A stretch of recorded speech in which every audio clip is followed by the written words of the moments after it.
Saya Nofis Maria Angelina Aluna dari Kongregasi Suster-Suster Roh Kudus di Maumere, hadir dalam mimbar renungan Katolik pada hari ini, Minggu 20 Agustus 2023, Pekan Biasa ke-20, akan menemani kita sekalian dalam renungan singkat dengan tema Ketekunan dalam Doa Mengubah Segala Sesuatu. Injil yang akan kita renungkan bersama adalah Injil Matius bab 15 ayat 21 sampai 28. Bapak, Ibu, sama saudara dan kaum muda Katolik yang terkasih dalam Kristus Yesus. Injil yang kita dengar hari ini merupakan salah satu peristiwa penting dalam Perjanjian Baru yang menggambarkan pertemuan antara Yesus dan seorang perempuan Kanaan, di mana seorang perempuan Kanaan mendatangi Yesus dan memohon untuk penyembuhan anaknya yang kerasukan setan. Namun, dalam awal percakapan mereka, Yesus tampaknya tidak langsung memberikan respons positif. Hal ini menggambarkan ujian iman yang dihadapi oleh perempuan tersebut. Bapak, Ibu, sama saudara dan kaum muda Katolik yang terkasih dalam Kristus Yesus. Mari kita lanjutkan dengan lebih dalam merenungkan aspek-aspek iman yang terkait dengan peristiwa dalam Injil Matius bab 15 ayat 21 sampai 28. Yang pertama, iman yang tak tergoyahkan. Perempuan Kanaan dalam kisah ini menunjukkan iman yang kuat dan tak tergoyahkan. Meskipun awalnya diberi kesan bahwa Yesus tidak akan membantunya, dia tetap memohon dan tidak menyerah. Iman seperti ini mengajarkan kepada kita bahwa terkadang kita mungkin menghadapi hambatan, keraguan, atau kejadian yang membuat kita merasa bahwa doa kita tidak dijawab. Namun, renungan ini mengajarkan kita untuk tidak kehilangan iman dan terus mempercayai bahwa Tuhan mendengar dan menjawab doa kita.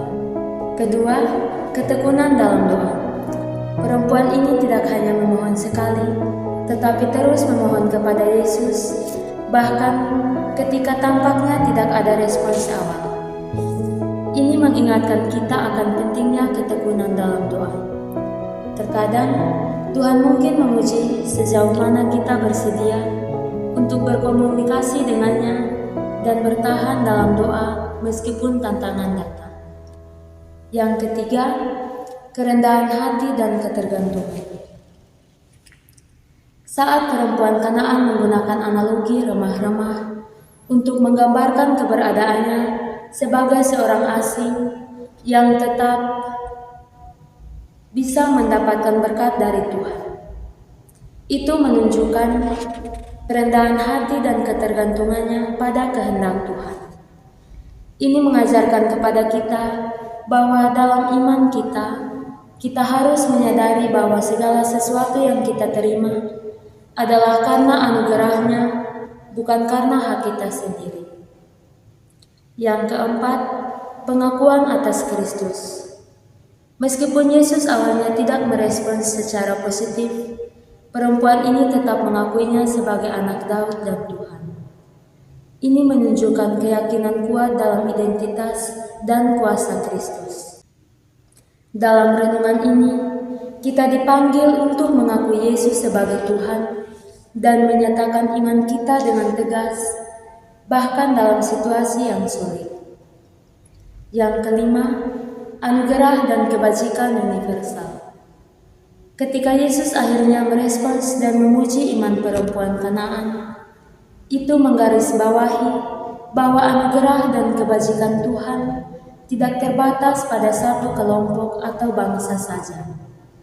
Ini mengajarkan bahwa iman yang tulus dan kuat datang dalam berbagai bentuk dan dari berbagai latar belakang. Dalam refleksi ini, kita bisa merenungkan bagaimana iman bukan hanya tentang mempercayai, tetapi juga tentang ketekunan, kerendahan hati, pengakuan, dan ketergantungan pada Tuhan. Kisah ini memotivasi kita untuk memperdalam iman kita, terutama ketika kita menghadapi ujian atau kesulitan. Semoga renungan singkat dan sederhana ini mampu membawa kita kepada usaha untuk lebih tekun dalam doa dan iman yang teguh akan Kristus. Amin. Salve.